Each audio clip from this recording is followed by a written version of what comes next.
Bonjour et bonsoir. Je m'appelle Sonia Chilton et je suis responsable adjointe de l'accès hépatite C ici à FIND, la Fondation pour les nouveaux diagnostics innovants, et j'aimerais vous souhaiter la bienvenue à notre session COLDA. Avant de commencer, j'aimerais remercier les organisateurs de COLDA de nous avoir donné l'occasion de parler avec vous. Aujourd'hui, nous aborderons la manière dont les innovations en matière de diagnostic peuvent catalyser un élargissement de la prestation de services pour l'hépatite C. D'abord, quelques informations sur FIND. Nous sommes une organisation mondiale à but non lucratif qui encourage l'innovation en matière de diagnostic pour lutter contre les principales maladies qui affectent les populations les plus pauvres du monde. Nous avons des bureaux au Vietnam, en Inde, au Kenya, en Afrique du Sud et à Genève. Nous sommes un centre de collaboration de l'OMS pour le renforcement des laboratoires et l'évaluation des technologies de diagnostic. Nous sommes membres du groupe consultatif d'experts scientifiques de l'OMS pour le diagnostic in vitro et nous sommes certifiés ISO 13485 pour les essais cliniques DIV. Actuellement, chez FIND, nous travaillons sur 6 types de maladies: la résistance aux antimicrobiens, l'hépatite et le VIH, le paludisme et la fièvre, les maladies tropicales négligées, la préparation à la pandémie, qui comprend évidemment la Covid, et la tuberculose. Nous nous attaquons donc aux défaillances du marché en nous associant pour mettre au point des solutions de diagnostic de bout en bout pour et avec les pays à revenus faibles et intermédiaires. Alors, pour revenir à l'hépatite et à l'hépatite C, pourquoi en parlons-nous ? Pourquoi devons-nous encourager le développement des diagnostics et l'innovation ? Parce qu'environ 71 millions de personnes vivent avec l'hépatite C aujourd'hui. Et sur ces 71 millions, en 2016, moins de 15 millions ont été diagnostiqués. Si nous voulons atteindre l'objectif d'élimination fixé par l'OMS pour 2030, à savoir 90% des personnes infectées diagnostiquées, nous avons beaucoup de personnes à diagnostiquer dans les 10 prochaines années. Nous pouvons donc constater qu'il existe des lacunes très importantes. Moins de 80% des cas n'étaient pas diagnostiqués en 2016 et encore moins de personnes ont entamé un traitement. Je voudrais souligner ici que les barres de couleur représentent les régions de l'OMS. Et vous voyez que la région en rouge, c'est la Méditerranée orientale.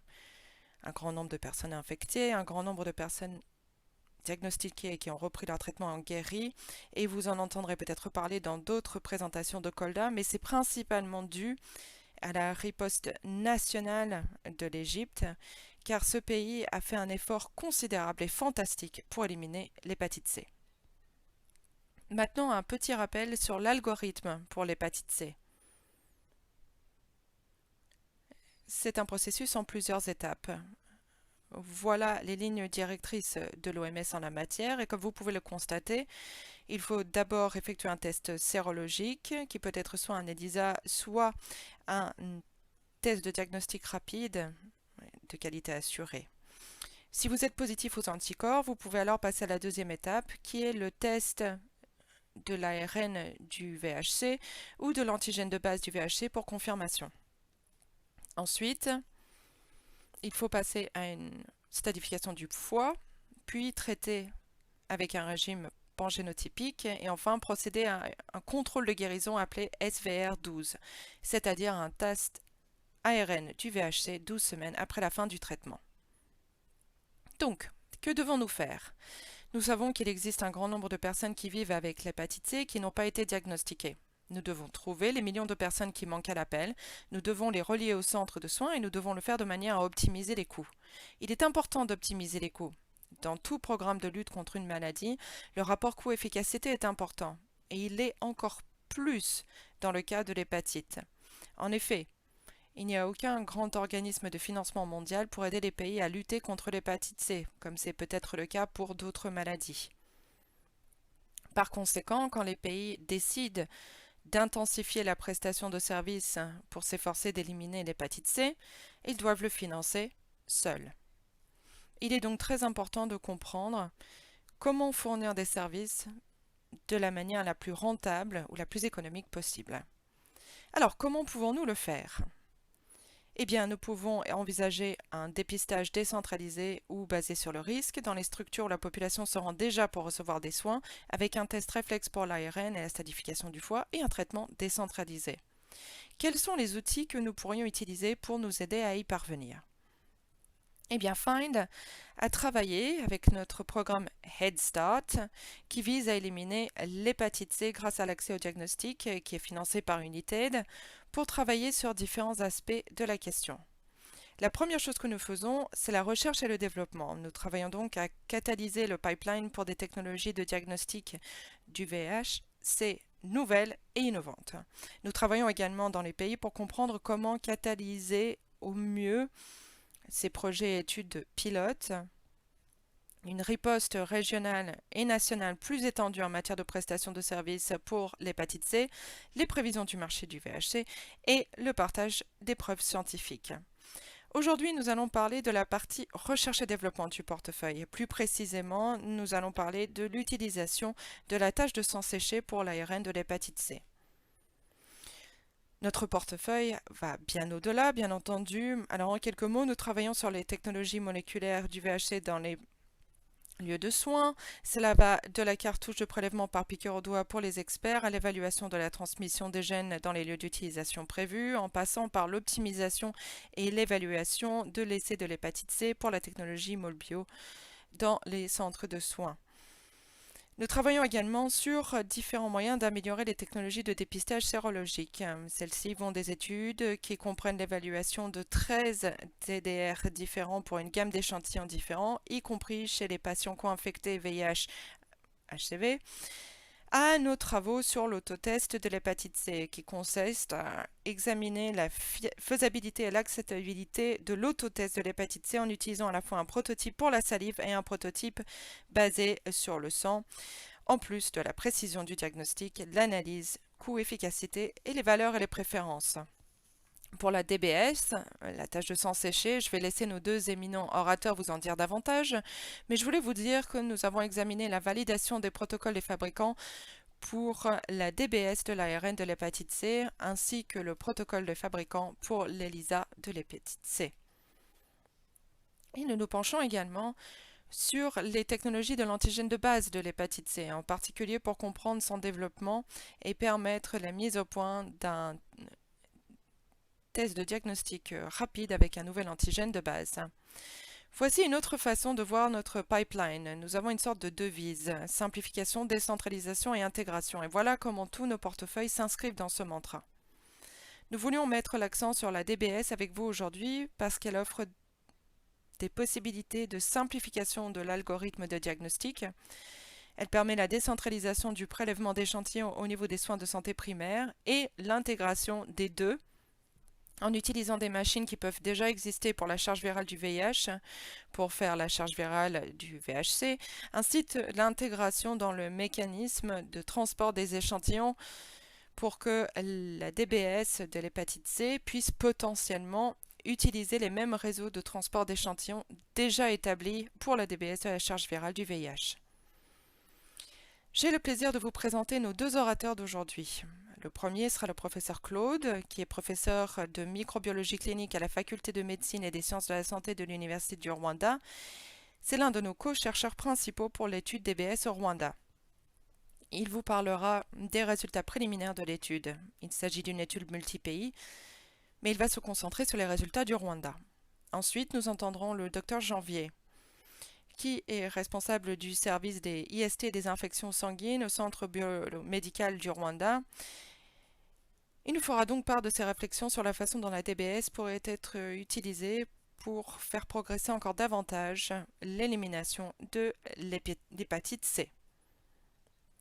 Je voudrais donc remercier tous nos partenaires et collaborateurs du programme Head Start, remercier tout particulièrement tous les participants qui se sont inscrits à nos essais et études et vous remercier tous d'avoir assisté à notre session d'aujourd'hui. Merci.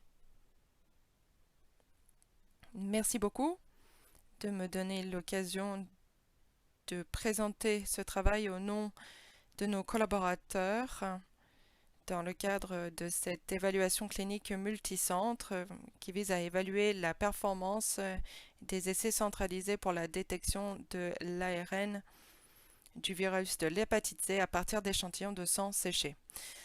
Nous allons donc présenter cette étude préliminaire, ces résultats préliminaires au nom des autres co-chercheurs de ce projet.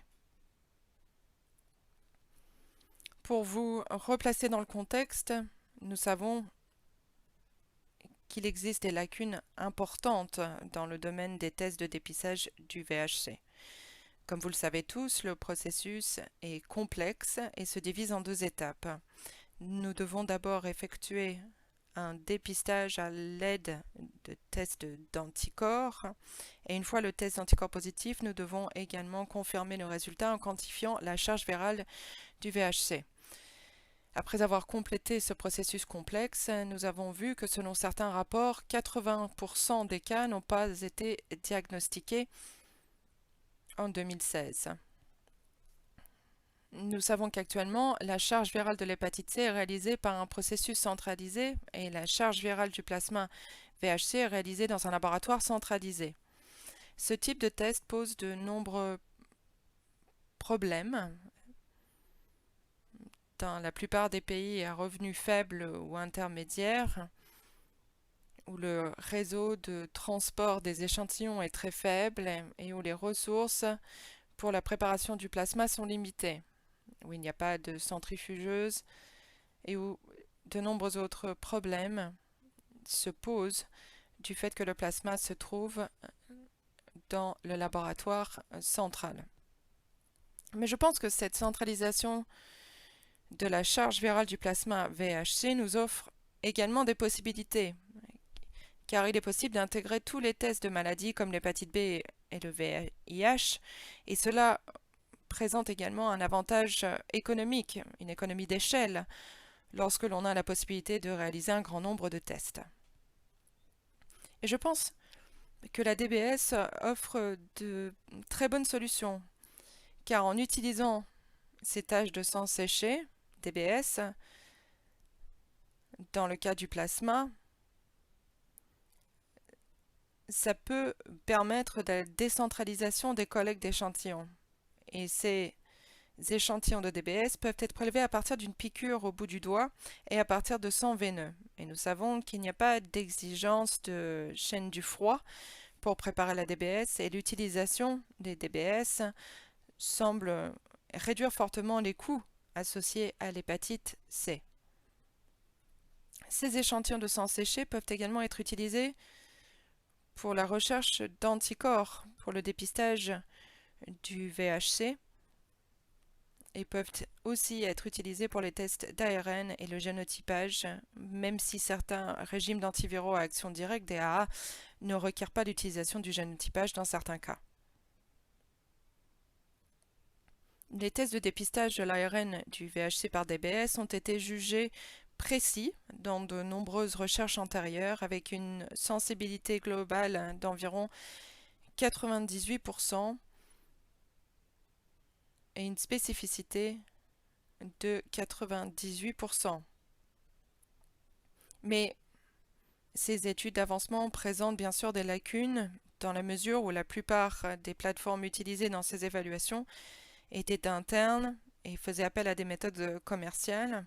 De plus, il n'y a pas eu de véritable normalisation des procédures de DBS au cours des études et la plupart des échantillons de DBS ont été préparés en laboratoire. Et certains d'entre eux ont été conservés congelés. Donc nous n'avons pas vraiment pu évaluer la stabilité de la DBS à température ambiante.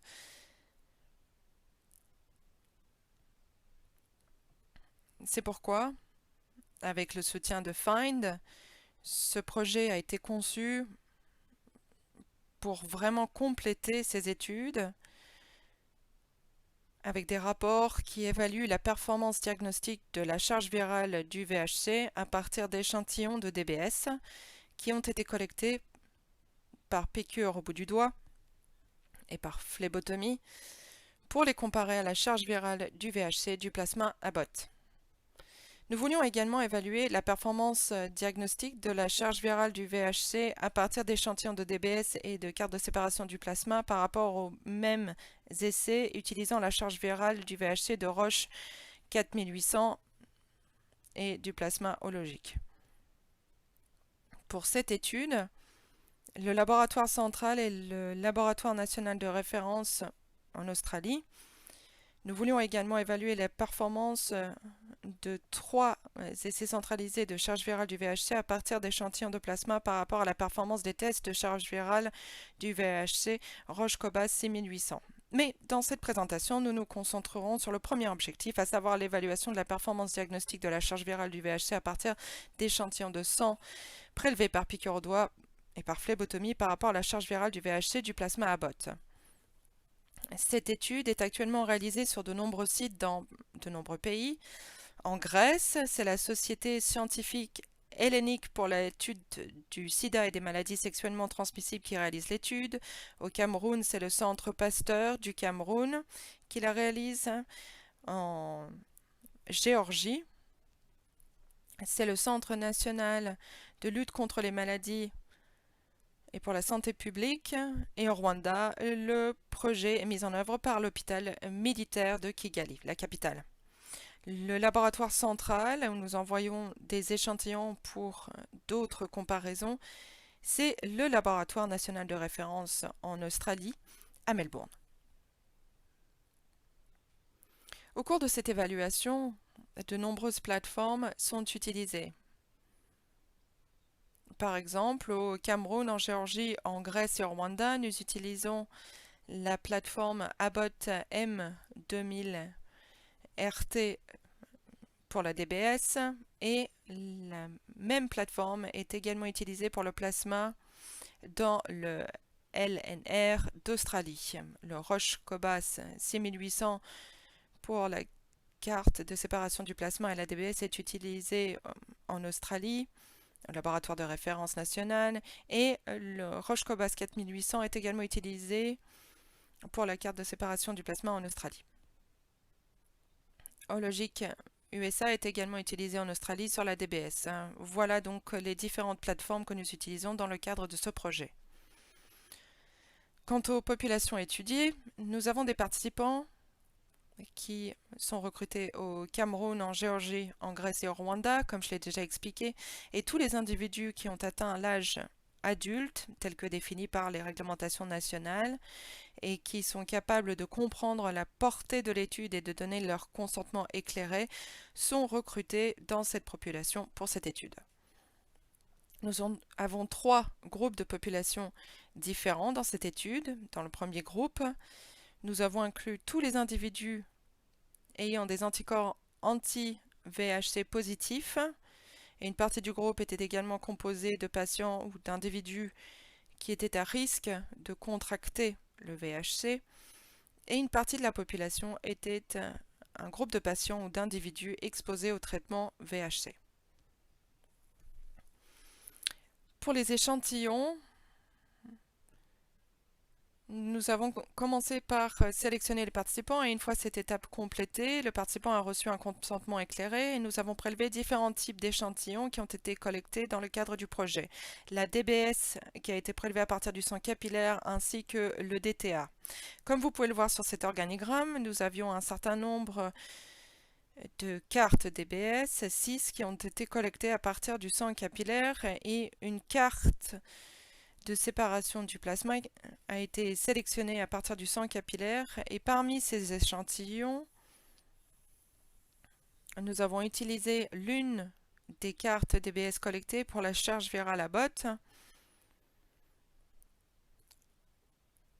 Nous avons donc stocké une partie de la DBS et également une carte de séparation du plasma. Ils ont été envoyés chaque semaine au laboratoire central. Concernant le sang veineux, nous avons préparé 11 DBS à partir du sang veineux et également 3 cartes de plasma. Nous avons préparé une DBS à partir du sang veineux, une DBS sur laquelle nous utilisons Abbott pour trouver la charge virale. L'autre DBS et la carte de séparation du plasma ont également été expédiés chaque semaine au laboratoire central. Nous avons également préparé du plasma à partir du sang veineux que nous avons répartis en différentes alicotes.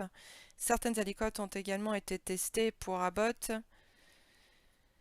afin de déterminer la charge virale et d'autres ont été envoyées au laboratoire central au bout d'un mois. Un plasma a également été soumis à un test de génotype sur le site de l'étude. Au Cameroun, les techniciens de laboratoire effectuaient les prélèvements, mais en Géorgie et au Rwanda, c'était des infirmières qui collectaient les échantillons, alors qu'en Grèce, des médecins participaient au prélèvement. Concernant les résultats de cette évaluation, de ce projet, nous avons constaté que, dans l'ensemble, la majorité de nos participants étaient des hommes, mais vous voyez qu'au Cameroun et au Rwanda, nous ne voyons pas véritablement de différence en termes de sexe. Et nous avons également eu différents groupes de population, comme je l'ai mentionné dans mon introduction, où la majorité de la population est composée de participants séropositifs pour le VHC. S'agissant des résultats préliminaires, lorsque l'on compare le sang capillaire Abbott DBS au plasma Abbott, nous avons observé qu'il y avait une certaine variabilité dans les résultats entre les sites. Mais la performance globale de cette évaluation de la DBS par rapport au plasma était élevée, avec une sensibilité combinée de 95%. Et si vous regardez la spécificité, nous avons vu qu'il existe aussi certaines variabilités entre les sites, mais la performance globale était également très élevée avec une spécificité combinée à 97%. Au Rwanda, par exemple, nous avons une spécificité de 100% lorsque nous comparons le sang capillaire de la DBS au plasma de la plateforme Abbott. Et lorsque l'on compare le sang veineux de la DBS Abbott au plasma sur la même plateforme Abbott, nous observons un résultat similaire en termes de sensibilité, autour de 95, et aussi une spécificité de 97, que vous obtenez avec la DBS préparée à partir de sang total EDTA, ce qui démontre en fait que l'équivalence de l'échantillon existe entre le sang capillaire et le sang veineux dans la DBS. En comparant notre performance, la performance du test Abbott DBS par groupe de population, nous avons constaté que la performance de la DBS au sein du groupe séropositif pour le VHC et également le groupe à risque pour le VHC était très élevée, mais que la sensibilité parmi les patients exposés au DAA était nettement réduite à 77% en utilisant la limite de détection du test Abbott qui est d'environ 12 unités internationales par millilitre. Vous voyez, nous avons eu 88 échantillons pour lesquels la DBS pouvait vraiment donner un résultat précis de la quantité de charge virale. Et nous savons que la limite de détection du test d'Abbott est d'environ 462 unités internationales par millilitre et conformément aux directives de l'EASL, l'Association européenne pour l'étude du foie, dans les pays à revenus faibles et intermédiaires, nous recommandons des tests qualitatifs avec une limite de détection inférieure à 1000 unités internationales par millilitre, ce qui peut être également très important et être utilisé pour évaluer la réponse virologique. Dans ce cas, cette réponse reconnue par cette association devrait être évaluée à la semaine 24 après traitement. Donc nous estimons que l'utilisation de la DPS reste très importante pour évaluer la réponse au traitement. Nous avons donc constaté que les résultats de la sensibilité variaient d'un site à l'autre, ce qui peut en fait refléter la variabilité inhérente à la DBS en tant que type d'échantillon.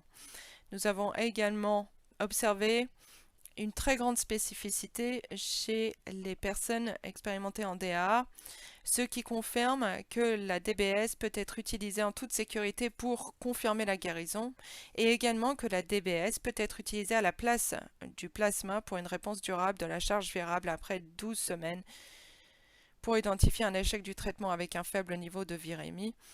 Il faut encore des analyses supplémentaires pour établir si le seuil de 1000 sera suffisant d'un point de vue clinique. Enfin, cette étude a confirmé que la performance globale de la DBS était très élevée, qu'elle soit collectée par piqûre du doigt ou par la détection de sang veineux EDTA sur un papier filtre par rapport au plasma comme étalon noir. Comme nous l'avons vu, la sensibilité était de 95% par rapport à 98% de la sensibilité combinée qui est publiée dans la méta-analyse, et il en va de même pour la spécificité où nous avons trouvé une spécificité très similaire de 97 par rapport à d'autres méta-analyses publiées. Sur ce, j'aimerais donc remercier les bailleurs de fonds pour cette étude, Unitaid pour le financement de l'étude, ainsi que l'équipe FIND pour son soutien technique dans la mise en œuvre de ce projet, mais aussi d'autres co-chercheurs des différents sites qui ont participé à ce projet, ainsi que le ministère de la Santé et d'autres, Abbott et Roche Diagnostic. Merci beaucoup. Bonjour à tous. Je vais vous faire une présentation sur l'utilisation d'échantillons de sang séché pour le test de la charge virale du VHC au Rwanda.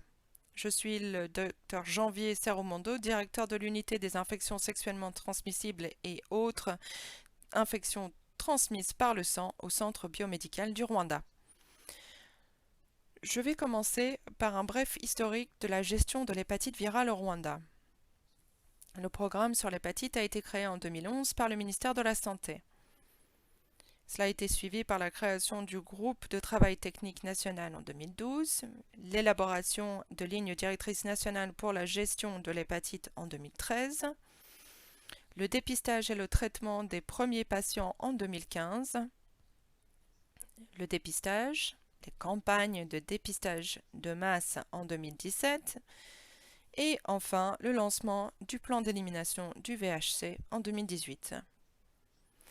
Le plan d'élimination du VHC visait à dépister 4 millions de personnes, à traiter environ 100 000 personnes sur 5 ans. Suite au lancement de ce plan d'élimination, de nombreuses initiatives ont été mises en place, notamment l'introduction de tests de diagnostic rapide, le dépistage de masse, qui a été intensifié, la réduction du prix des tests et des médicaments, mais également le transfert de la tâche des médecins vers les infirmières et la décentralisation des services de gestion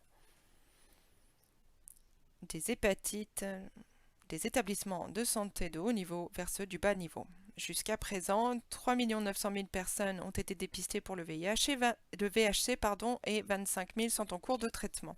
Cette photo montre la demande et la sensibilisation de la population au Rwanda. Il s'agissait d'une campagne de dépistage de masse des hépatites B et C dans la province méridionale du Rwanda en 2017. Vous pouvez voir qu'une population très importante était présente sur le site de dépistage et cela montre qu'il y a une sensibilisation accrue au sein de la population. Concernant le transfert des tâches, nous avons formé plus de 1500 prestataires de soins de santé, dont 225 médecins, 1210 infirmières, 588 techniciens de laboratoire et 43 gestionnaires de données pour aider à l'élimination du VHC. Le transfert de tâches a été suivi par la décentralisation des services des établissements de santé de haut niveau vers les établissements de santé de niveau inférieur. Vous pouvez voir sur cette carte les points rouges qui représentent les établissements de santé où des services d'hépatite sont actuellement proposés. Elle montre que l'accessibilité géographique de ce service a été améliorée. Revenons à l'objectif principal de cette présentation, l'utilisation de la DBS pour le test de la charge virale du VHC. Je vais vous parler de quelques avantages et quelques inconvénients. Les avantages sont que les échantillons DBS sont plus faciles à collecter, à stocker et à transporter que les échantillons de plasma. Ils peuvent être prélevés par piqûre du doigt, ce qui évite la phlébotomie et la centrifugation. Ils peuvent être stockés et expédiés à température ambiante, ce qui élimine la nécessité d'un transfert par chaîne de froid, d'une centrifugation, d'une expédition congelée ou d'un personnel hautement qualifié. Une fois séchés, les échantillons de sang séchés ne sont pas considérés comme présentant un risque biologique. La charge virale utilisant des échantillons de sang séchés a un coût relativement faible en termes de consommables, de logistique et de méthodes de test globales par rapport à la charge virale à base d'échantillons de plasma. Par conséquent, la DBS peut considérablement simplifier le stockage et le transport vers un laboratoire de référence à partir de sites éloignés et peut ainsi pallier le manque de capacité des laboratoires dans des contextes où les ressources sont limitées. Parmi les inconvénients, on peut citer le temps supplémentaire que le personnel de laboratoire doit consacrer au test et une précision relativement faible par rapport à la charge virale plasmatique standard, mais qui dépend de la méthode DBS.